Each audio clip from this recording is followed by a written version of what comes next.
This is called RNA polymerase, and it's producing this strand of RNA. So it uses the DNA as a template and then produces this new strand. But what I want you to notice now is coming up here, is you're going to see this in real time.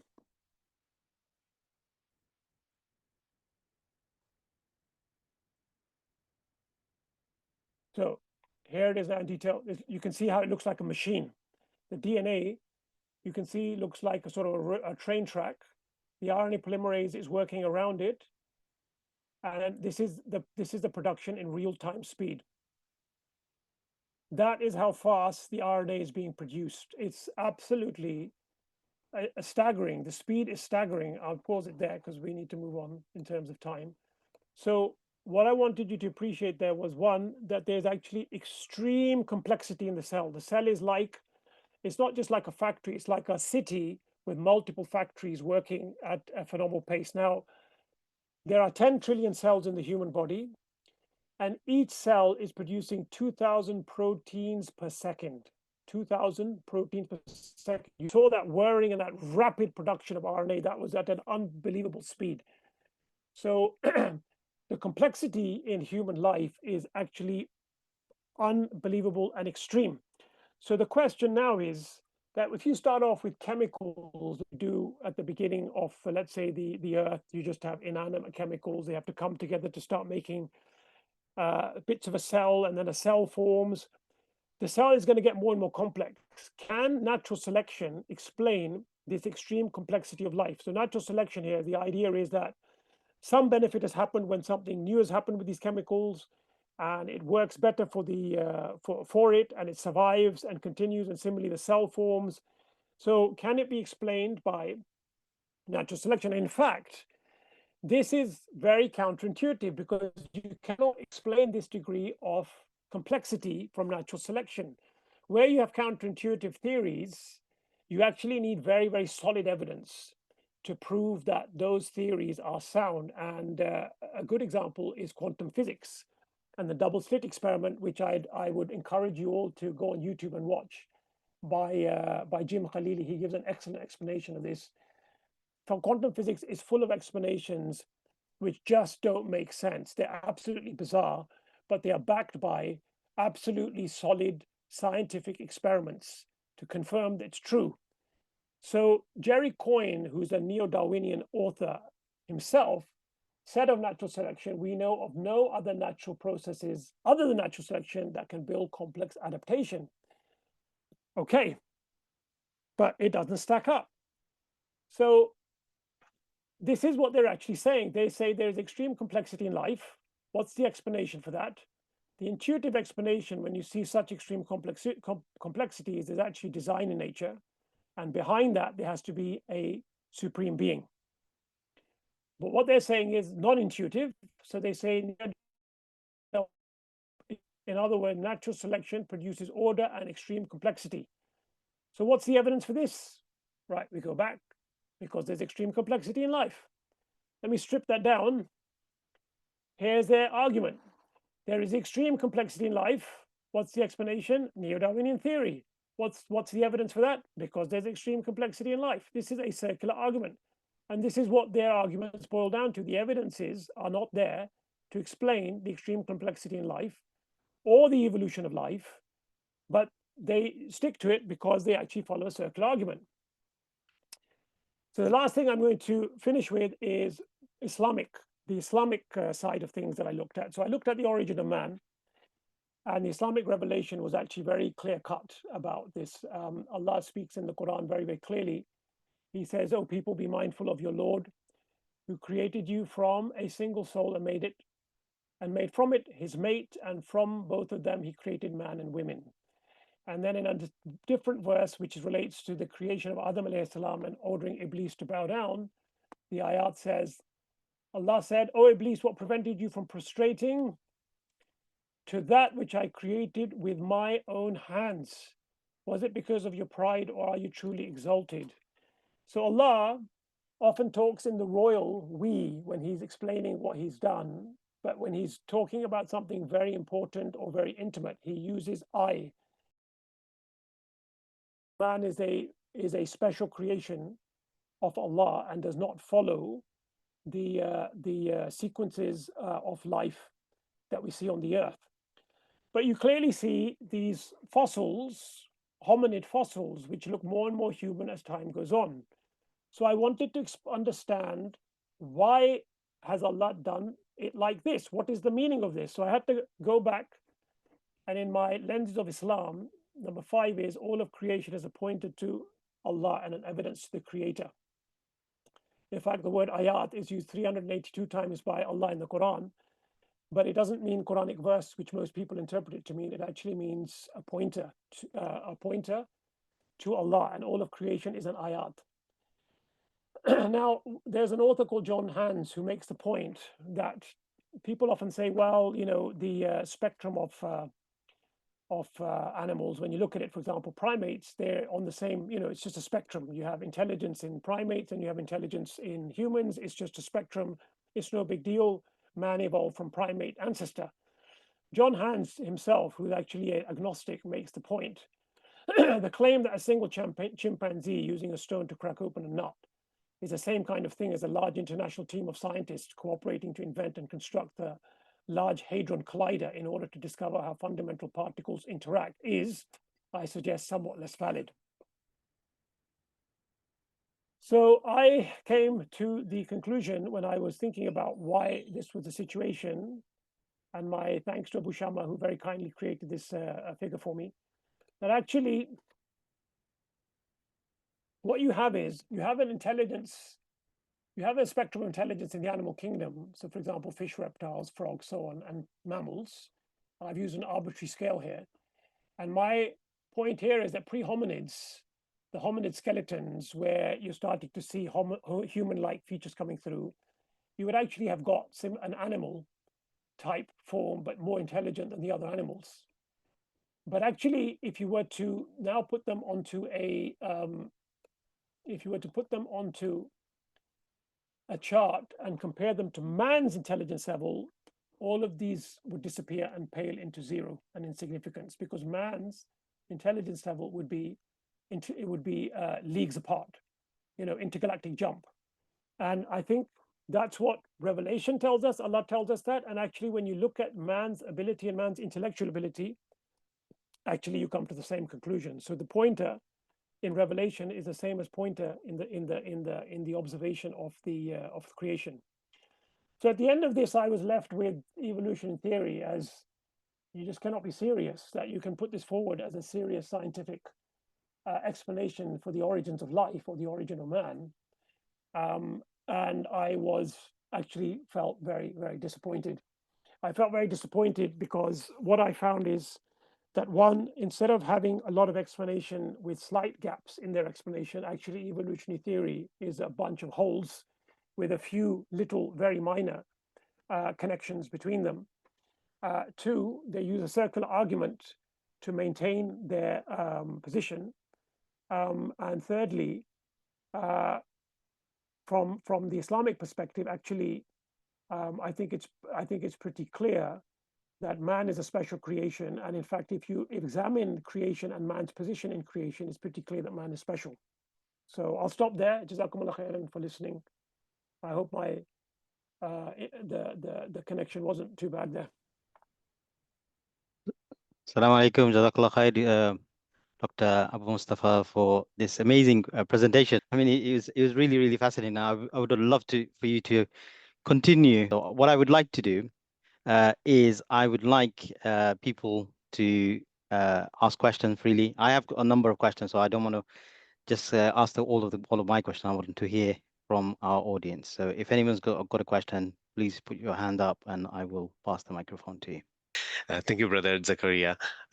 My question is, I'm not sure how it is related to the entire evaluation thing, or is it really good to ask you? I'm not sure. But the question is, I was reading a series post on Facebook years ago about the Neanderthal, the species were existing before humankind. So and what I was thinking is it is there any possibility, for example, when Allah said, I'm creating human, and the angels were saying, but they will, in dunya, they will make fitna, fasad, etc.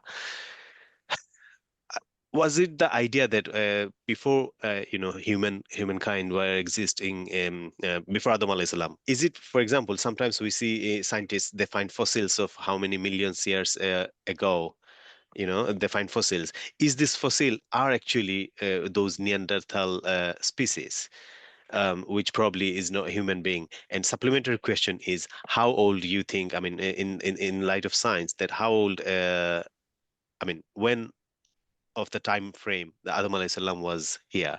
Is it 8 years ago or millions, what we see from the fossil things? So thank you for your question. In relation to your first one, your first question was about, I think you're asking, is the trouble the angels saw to do with what I think like Neanderthals or Yes. yeah. That's not my understanding. My understanding is that when the angels, when I've looked at this, when the angels comment on seeing the facade and the corruption and bloodshed that will come on the earth, my understanding is this relates to humans themselves. So they will commit, there will be bad acts they will be committing. So I mean, we see prime example of that right now. I mean, the angels probably saw what's happening right now in Gaza as one of the evils that mankind will perpetrate. So the point Allah makes to them in response is that there will actually be a lot of beautiful things that man will do, and they will have beautiful character, and those are exemplified by the prophets, peace be upon all of them, that they will display fantastic and extraordinary character, kindness, mercy, and that is the beauty that he has placed in mankind. So the issue is actually to do with mankind itself, I think, not to do with pre man. Your second question was how long could the humans have been around? This is a difficult question to answer. So the fossil record suggests that these hominid fossils, so fossils where you start to see human type features appearing, is around sort of 5 to 7 million years ago. And then those fossils are more sort of ape-like. And then as time goes on, you start to see more and more fossils that are looking more and more like humans as you would expect to see them today. The thing is, we don't actually know at what point does Adam alayhi salam arrive? Where in this timeline does he actually arrive?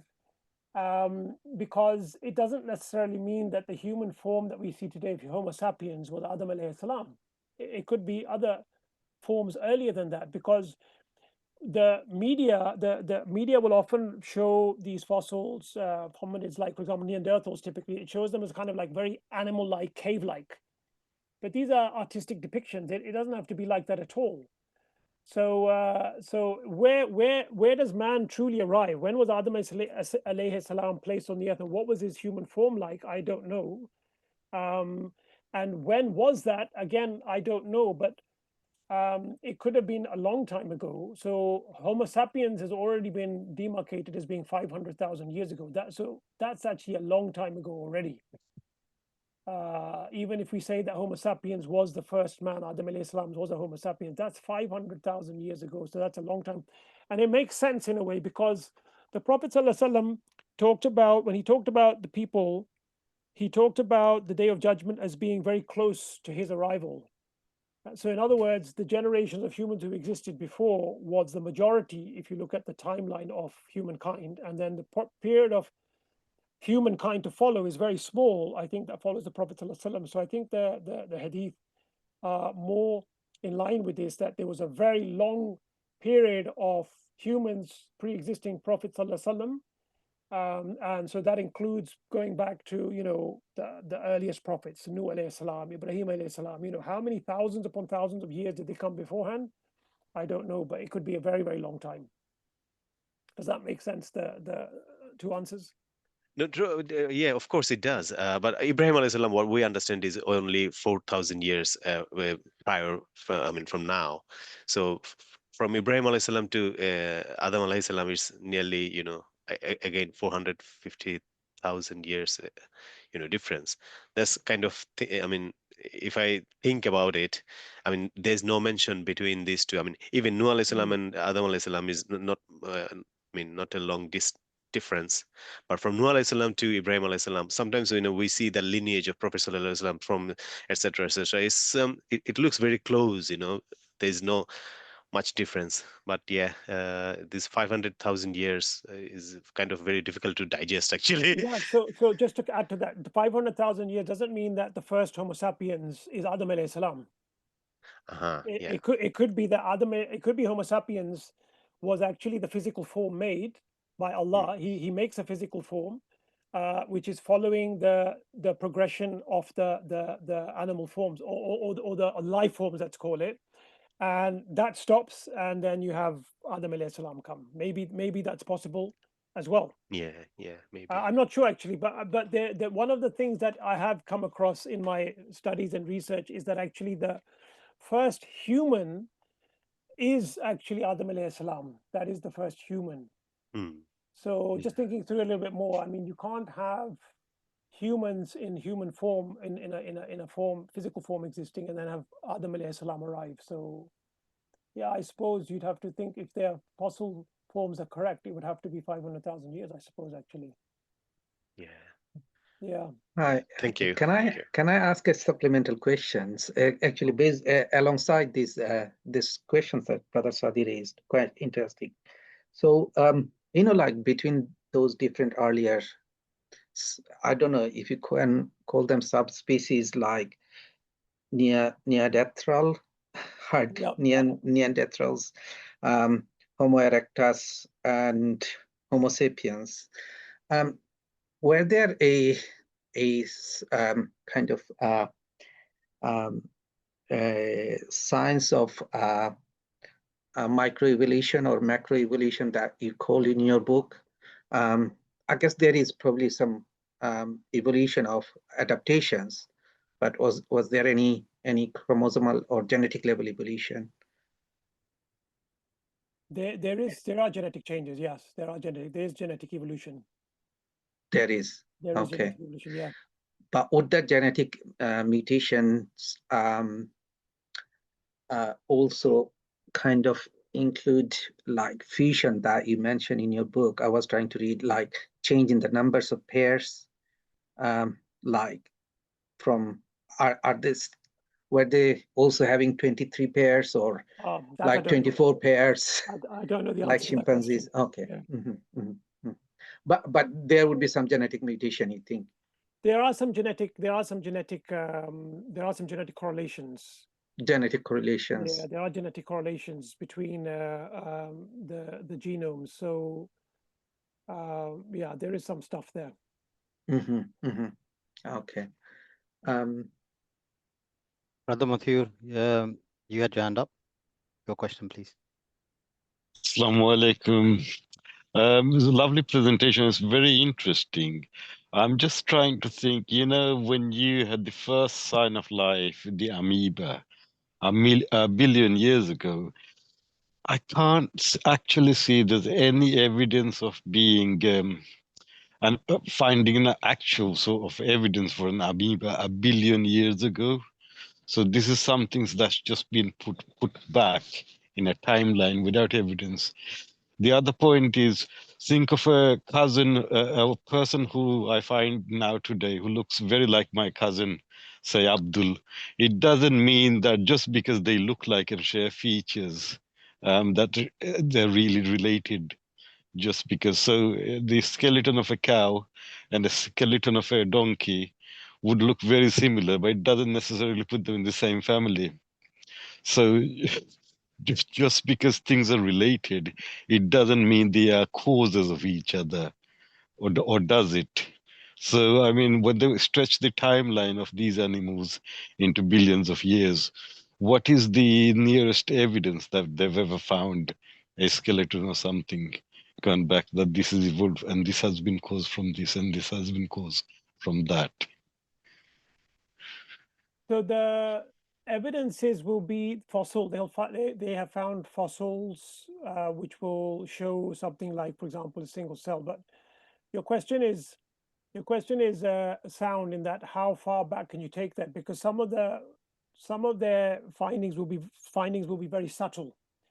So when they try to stretch it back to, oh, it was 4 billion years ago, or it was 4 point, so for example, the first cell is supposed to be 3.8 billion years ago. Okay, but there can be, amongst the academics, there will be discussion whether that's true or not, and what features they use to show that, and what features go against that. So, but as you move the timeline closer to present time, you will start to see definitely proper fossils.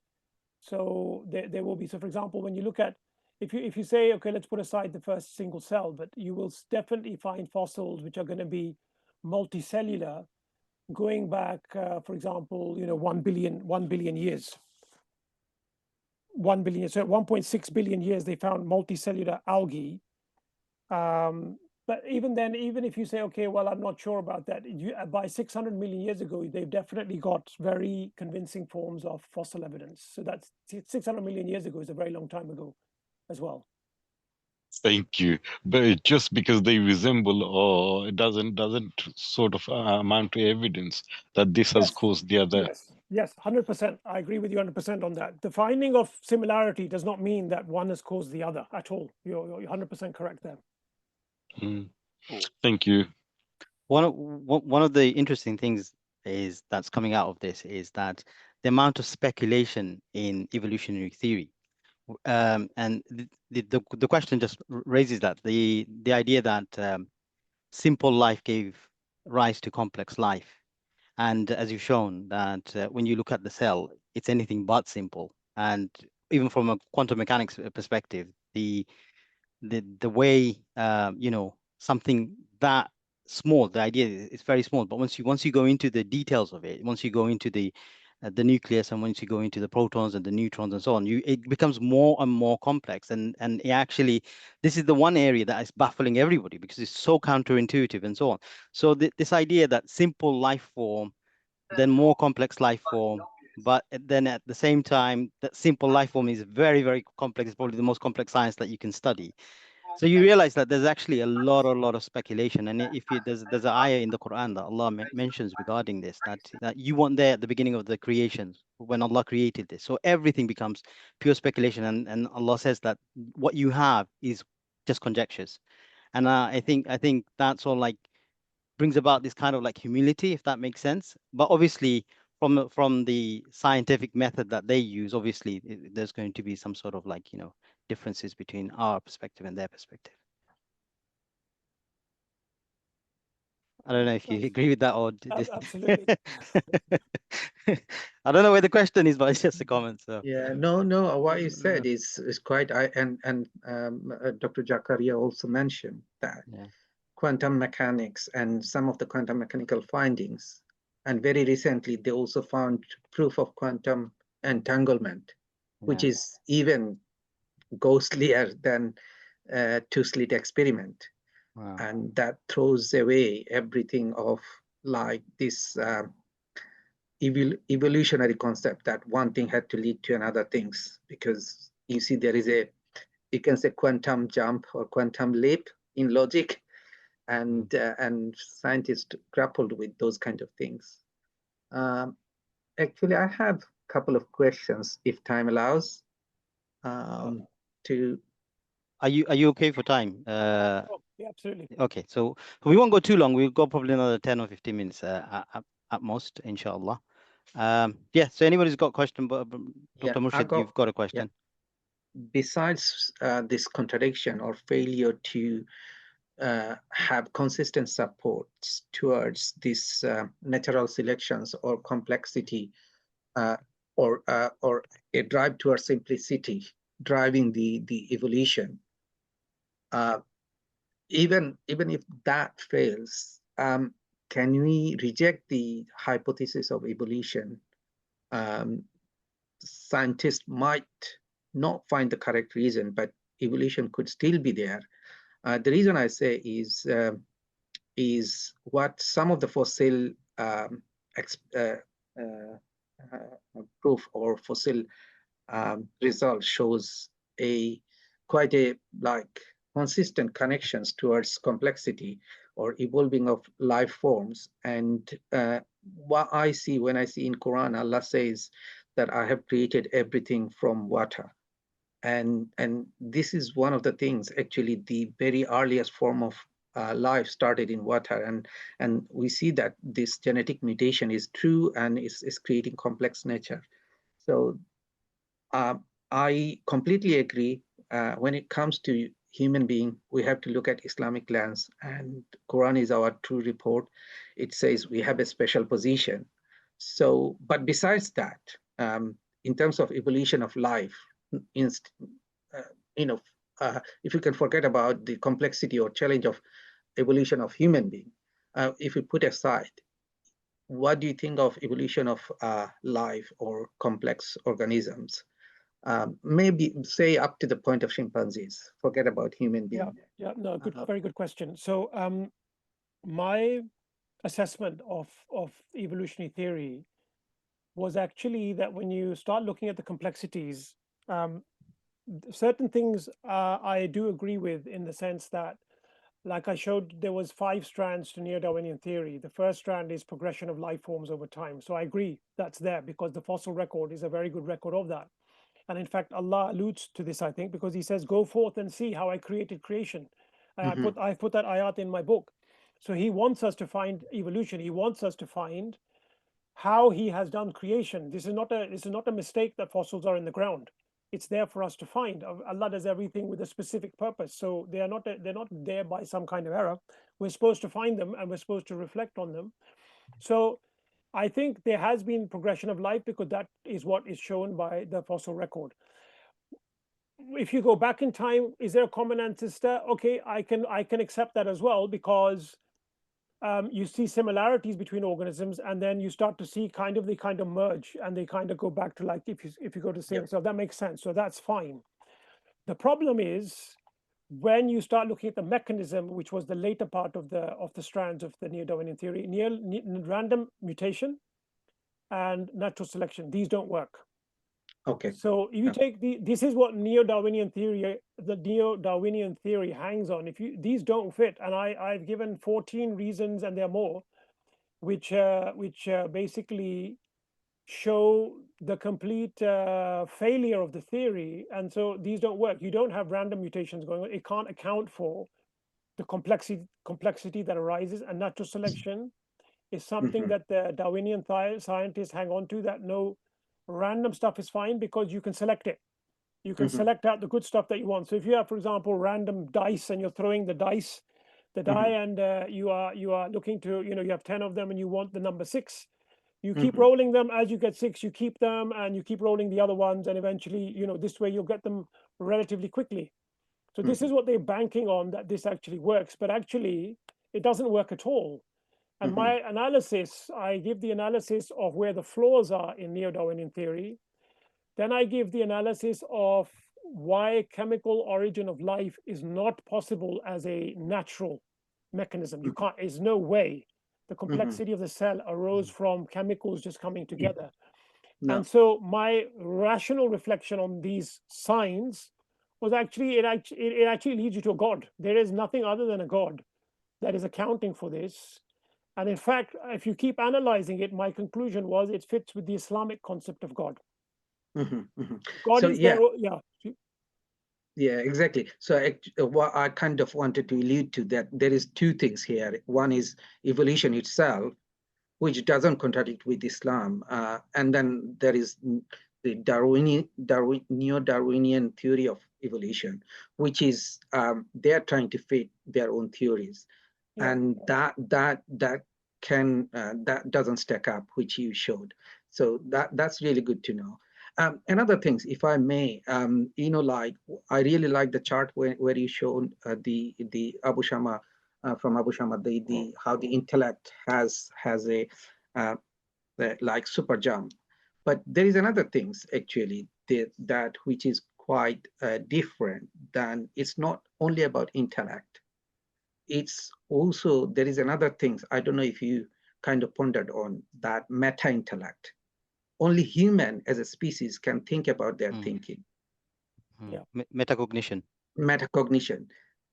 All the other species, even they are on the level of human intellect, they cannot think, reflect about their own thinking. Yeah.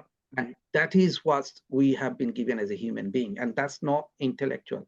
And that's what it's like, that's what you are, as a human being, we have been given. We can observe, reflect, reflect what we are thinking and change what we are thinking.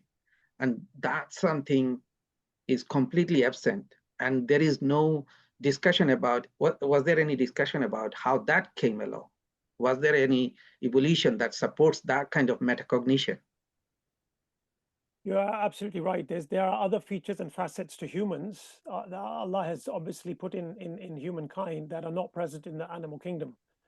And these are all pointers to the fact that, you know, there is a God, because they cannot have evolved. It's not you know, it's not something that is possible to evolve. No, yeah. We got Brother Mathur hand up. Do you have a question, Brother Mathur? Yeah, just wanted to ask theoretically, is it possible instead of thinking of evolution, I'm thinking of being things come in time in sort of parallel series rather than being one evolved from the other. So when we see the skeletons, can't we just equally say that they were just created, you know, have a non-evolutionary take on the whatever evidence we have of past fossils and creatures and, you know, the different kingdoms and phylums? Why do we need to resort to evolution and say this? Because the European notion in the 19th century, Darwin's time, that the whole society is evolving, Europeans have made it, and the rest has to evolve. And there's a notion of progress. So do we need that notion of progress? Can it not be explained just in sort of a parallel or series creation rather than progression on it? I don't know if I've made myself clear. Yeah, no, I get your question. So I think the thing is that when you look at the life forms that existed, they're actually dated using a scientific technique. So people have usually heard of carbon dating, but there are other forms of dating. There's things like potassium dating, other dating. So they can actually date things to what time period they lived in, whether it was, you know, thousands of years ago, hundreds of thousands of years ago, millions of years ago, or billions of years ago. They can actually date it. So what you will see is when you actually start looking at the fossils they find, what are they like and what shapes are we looking at and how complex they are. If you start looking at the timelines, what you will see is when you go back far enough, there are no animals. And then you start to see things that they are viewing as single cells. And then as you start moving forward through the timeline, you start to see things that are multicellular. Then you start to see things that are simple animals like bits of coral or, you know, sponges, what are called sponges. Then as you move forward in the timeline of the fossils, you will find more complex things coming in. You know, so I think that is sound because the radioactive the radioisotope measurements combined with what you're finding in form does support that. So I don't have a problem with that. I think that is actually supported, and I think actually that is I don't have a problem with that at all because Allah said, "Go forth in the land and see how I created." So I think here He's put it there for us to find and reflect. So not only are we seeing complexity of life, if you just look at the world today and the complexity of biology, it is unfathomable how complex biological processes are. They're not just complex, they're actually complex and intermeshed. That makes it to a different level. It's quite profound. But I think with evolution and when you start looking at fossils, what he's showing us is he's showing us his magnificence. Look at what I made before this and look at what I made before this and look what I've done. Because you can look at all these forms that you see in evolutionary timeline, but then when you start to analyze, like from my own humble study, it leads me to realize actually there's a God that has done the coordinating of changes, the change from here to here to here to here to here. There's only a God that can have done this, because when you start understanding the mechanisms of genes and what was involved to go from one animal to another animal, it's like, this is not possible. And I'll give you a small example. The DNA of the smallest living cell, one of the bacteria, is 600,000 base pairs. Base pairs was the building block for the DNA. So 600,000 base pairs. The human genome is 3 billion base pairs. 3 billion. So you've gone from 600,000 in today's life forms, and humans have 3 billion. I mean, that's a 5,000-fold jump, right? This is, so if you talk about evolution and Darwin, and there were little changes, okay, but how do you go from this to a 5,000-fold jump? You can't do that. So I think their science, when they say that they have these progression of life forms, I think is sound. But my conclusion is that actually this still leads you to a God, because you're not going to get these changes otherwise.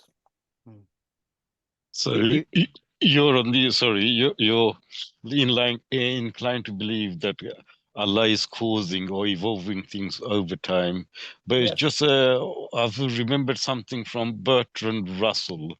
Once he quoted, he said that logically it is conceivable that God created the universe 5 minutes ago, and he's made the complexity and we see it as it is. So it's just out of no time, and he's just put it just like this. So it's logically possible, according to Russell, that without things evolving and being there for billions of years, it could be just created instantly and made to look like, yeah, it's been there for billions of years.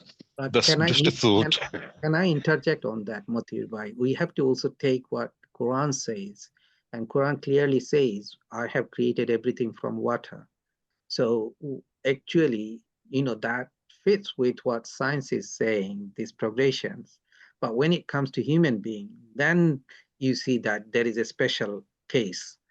And we have to take from Quranic lens. So sorry, I'll have to also counter this because every living thing comes from water. It means water is a common denominator. It doesn't mean it doesn't mean it's a progression necessarily, but it just means every living thing contains water or based on water. So that, to me, it's not a conclusive evidence that it's evolution. But I get your point. Yeah, no, actually, that's an interesting twist. Sorry, let me give me. So one of the things is, right, so you have evolution here, which is as a mechanism. So Dr. Abu Mustafa perhaps is on this take, that what they're suggesting how evolution works, that the idea that random mutation is giving rise to complexity, that is an issue.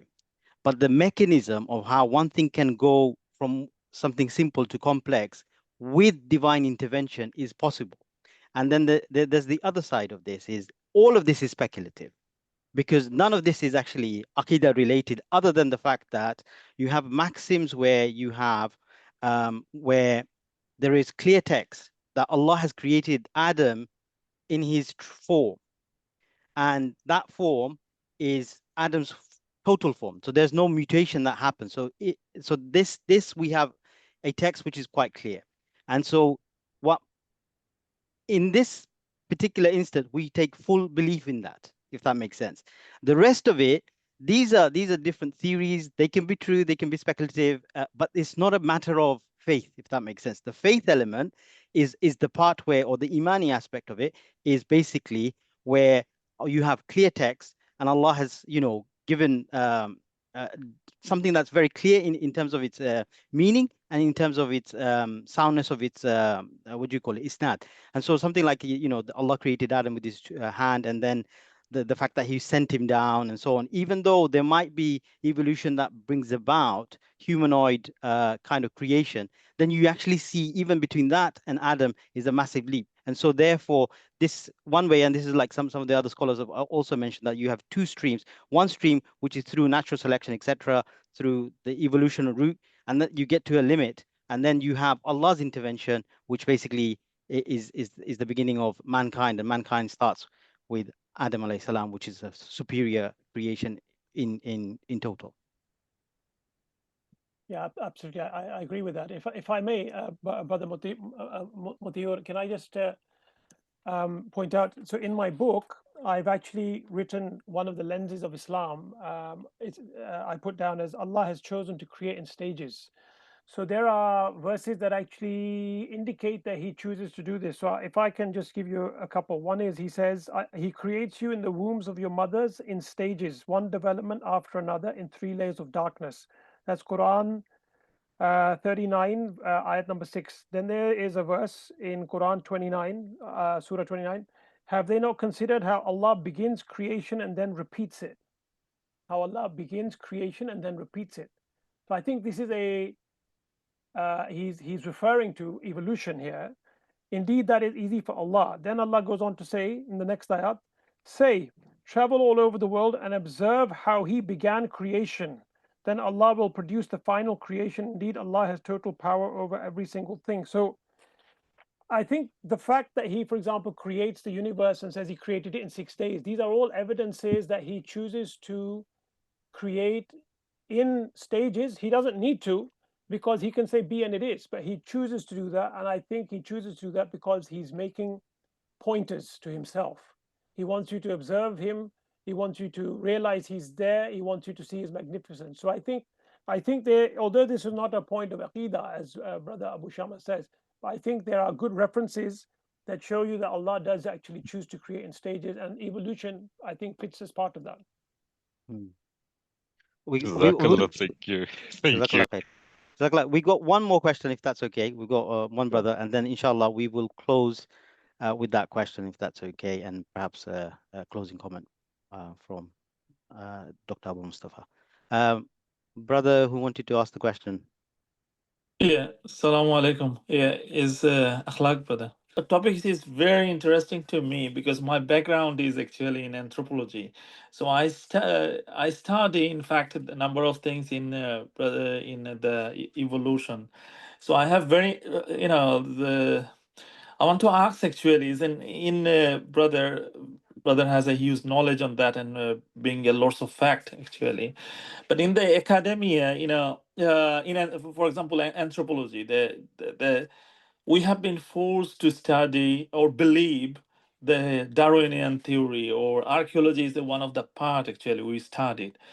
So listening last some part of you and giving some kind of some realistic example. So I'm just thinking, is that this kind of academia is a value for because it changed the paradigm. If I'm not connected with the Islam that much, my paradigm will be something like the Darwinian or this kind of things. So the reason I'm saying my bachelor degree and master was in Bangladesh, which is in fact a Muslim country. So how is you are thinking about that? Because lots of the people like us actually, our paradigm is not in confusion, and heavily when I see some of my friends as well very confused about some of my close friends actually, they're who are starting in kind of social science, they're very confused about that one. So how do you see about those things, and what could help us actually to understand better actually? I think that's a great observation and a good question. The answer to your question is that's why I wrote the book. Is because Thank you. You take an initiative. Is because this is the thing. It's a huge matter of confusion and contention. And when you look at Islamic studies on this area already, you find that there are Muslim scholars who they come to this topic, and what they do is they take, because the scientists are saying it's fact, scientific fact, they come to this debate, or they come to this topic on the basis that science has already established Darwinian evolution, and then they are trying to find how Islam fits with it. So there are scholars who have done and produced works and papers on this already, and what they're doing is they say, let's try and fit this now with our Islamic understandings, and they come up with different They come up with different sort of marriages of the two. And some of them will accept that the Darwinian evolution is true, even true to the fact that man has evolved as well, because they say, oh, it's established fact. And then others are debating, well, no, it can't be. So they usually, people who want to refute evolution or want Islamically, people of faith who want to deal with evolution have dealt with it not through a scientific basis, they've dealt with it on a metaphysical basis or a philosophical basis, or looking at the philosophy of science. So they tried to disprove it, which is perfectly sound and is very good, because those are very, very good arguments. They want to take that issue and they want to put it away as not a scientific issue, but a metaphysical, existential, or philosophical issue. So that's not a problem. But I wanted to look at the science, because I didn't want to keep hearing it's scientific fact. I'm a person of science, of scientific background. I wanted to see the science for myself. So I looked at the science, and the science is just one great big gaping hole. And when I started looking at it, I was more and more convinced that actually not only do the processes lead you to a God, contrary to what the neo-atheists are saying, it actually leads you to an Islamic concept of God. So I wrote the book because this was my journey of uncovering Islamically what is there, and scientifically what is there, and then putting it out there. And I put my evidences there. So my book goes into lots of details about, for example, just talking to the previous brother about, Allah creates in stages. What are my evidences for that? I've given ayat in relation to that. I've talked about evolution in terms of general evolution of man. So I've done all of that. So I tried to bring all the knowledge together that I could understand from my own analysis, simplify it, and then put it out there. And you're right, it's put in the scientific world as a given fact. And this is something I found very frustrating, and I found it very offensive, to be honest, when I was reading evolutionary literature, is that evolution and Darwinian theory has actually it's not science anymore, it's actually become a faith. Faith, yeah. Exactly. So you cannot, the basis of science is that science means you can falsify the theory. You can do experiments to falsify the theory. And if you cannot do scientific experiments to falsify a particular theory, you do not classify it as a scientific theory anymore. You classify it as a faith or dogma. And in evolution, what's happened is that they have various things they believe, and then when a new fact comes out, they absorb it into the framework.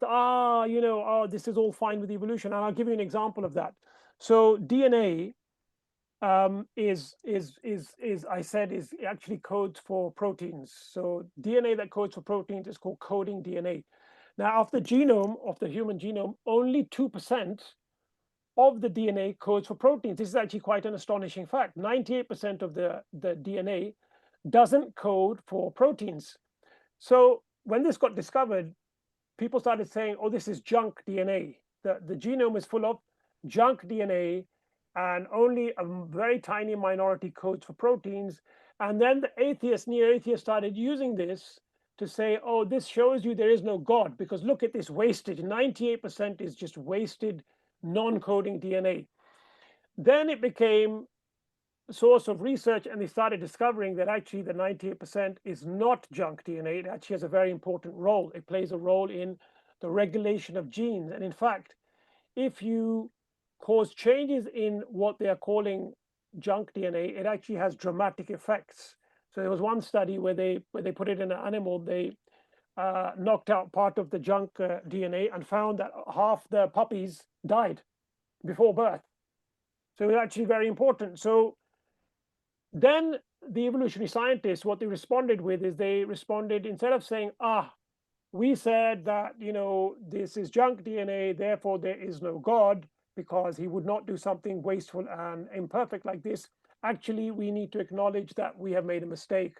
And they should have reversed that and acknowledged, okay, well, we got it wrong. Instead, what they did is they said, evolution is too smart to allow junk DNA to be present. In other words, they absorb this new fact into their existing framework without challenging their existing framework. So basically, when the facts come along, they still keep evolution as it is, and they absorb the new fact into their framework. So they're actually never going to deny evolution, because it's a faith for them now, if that makes sense.